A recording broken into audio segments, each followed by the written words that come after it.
Xin kính chào quý bà con. Thưa quý bà con, giá sầu ngày 10 tháng 6. Giá sầu có giảm nhẹ. Tại khu vực miền Tây, ri 6 hàng A giá 41 tới 43.000 đồng. Ri 6 hàng B 26 tới 28.000 đồng. Sầu Thái hàng A giá 80 tới 82.000 đồng. Sầu Thái hàng B giá 58 tới 62.000 đồng. Tại khu vực miền Đông, ri 6 hàng A giá 41 tới 43.000.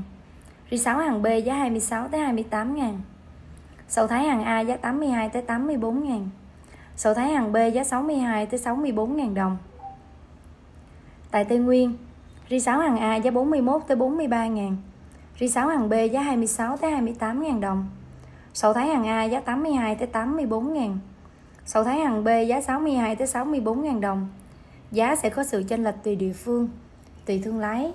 Cảm ơn bà con đã theo dõi kênh. Xin kính chào.